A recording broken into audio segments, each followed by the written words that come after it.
நேற்று first test match ஆட்டம் ஜெயிக்கிறதுக்கான நல்ல வாய்ப்பு நம்ம இந்திய அணிக்கு இருந்த போதும் கடைசி நேரத்தில் எதிர்பாராத விதமாக விக்கெட்டுகள் மலன்னு சரிந்து வெறும் 28 ரன்கள் வித்தியாசத்தில் நம்ம இந்தியா அதிர்ச்சி தோல்வியை இங்கிலாந்து அணிக்கு எதிராக அடைஞ்சிருந்தாங்க.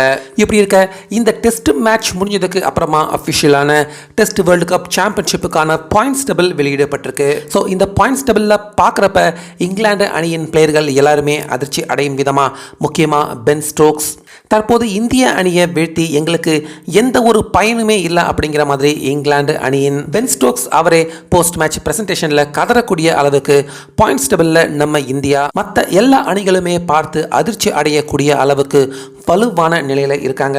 அதாவது நம்ம இந்தியா 5 டெஸ்ட் மேட்ச் ஆட்டங்கள் கொண்ட சீரீஸில் தான் இங்கிலாந்து அணிக்கு எதிராக விளையாண்டுகிட்டு இருக்காங்க. இப்படி இருக்க நேற்று 28 ரன் வித்தியாசத்தில் இங்கிலாந்து அணி நம்ம இந்திய அணியை வீழ்த்திருந்தாங்க. ஆனாலுமே பாயிண்ட்ஸ் டேபிளில் பார்க்குறப்ப இங்கிலாந்து அணியின் நிலைமை ரொம்பவே மோசமாக அதல பாதாளத்தில் இருக்கு. அதுவும் குறிப்பாக நம்ம இந்திய அணியை வீழ்த்தி நம்ம இந்திய அணியை விட பாயிண்ட்ஸ் டேபிளில் மேலே வர முடியாத நிலைமையில இங்கிலாந்து இருக்காங்க. அதே போல நம்ம இந்தியா தோல்வி அடைஞ்சிருந்தாலும் நம்ம இந்திய அணியின் வின்னிங் பர்சன்டேஜை பொறுத்த வரைக்கும் பெருசா பாதிக்கப்படலை அப்படின்னு தான் சொல்லணும். அந்த வகையில் 5வது இடத்துல நம்ம இந்தியா இருக்கிறாங்க. அதுவும் வின்னிங் பர்சன்டேஜ் 43 இருக்கு. ஆனால் ஆஸ்திரேலியா அவங்க முதலாவது இடத்துல இருக்கிறாங்க. அவங்களுக்கே வின்னிங் பர்சன்டேஜ் 55 மட்டுமே இருக்கு. அந்த வகையில் ஆஸ்திரேலியா முதலாவது இடத்துலயே அவங்க இருந்தாலும் வலுவான நிலையில இருக்காங்க அப்படின்னு சொல்லிட முடியாது. அதே போல 5வது இடத்துல நம்ம இந்தியா இருந்தாலும் மோசமான நிலைமையில இருக்காங்க அப்படின்னு சொல்லிட முடியாது.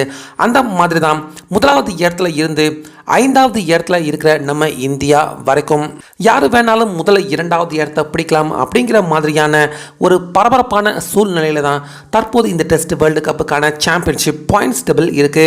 ஸோ அதனால இது கண்டிப்பா பாயிண்ட்ஸ் டேபிளை பொறுத்த வரைக்கும் நம்ம இந்திய அணிக்கு ஒரு நல்ல சாதகமான விஷயம் அப்படின்னே சொல்லலாம். அதே போல முக்கியமா நம்ம இந்திய அணியை வீழ்த்தியும் பாயிண்ட்ஸ் டேபிளில் மேலே வர முடியாம 8வது இடத்துல இங்கிலாந்து அணி அவங்க வெற்றி பெற்றும் தள்ளப்பட்டிருக்கிறது பென் ஸ்டோக்ஸ் அவர் போஸ்ட் மேட்ச்லேயே வருத்தப்பட்டு பேசக்கூடிய ஒரு விஷயமாக அமைஞ்சிருந்தது. அதே போல கடந்த 2 வருடமா தொடர்ந்து டெஸ்ட் வேர்ல்டு கப் சாம்பியன்ஷிப் ஃபைனலுக்கு வந்துகிட்டு இருக்க நம்ம இந்தியா இந்த வருடமும் தொடர்ந்து இன்னும் இந்த டெஸ்ட் வேர்ல்டு கப் சாம்பியன்ஷிப் ஃபைனலுக்கு உள்ள போற ரேஸை தக்க வச்சிட்டு இருக்கிறது மற்ற எல்லா அணிகளுக்குமே இது அதிர்ச்சியான விஷயம் அப்படின்னு தான் சொல்லணும்.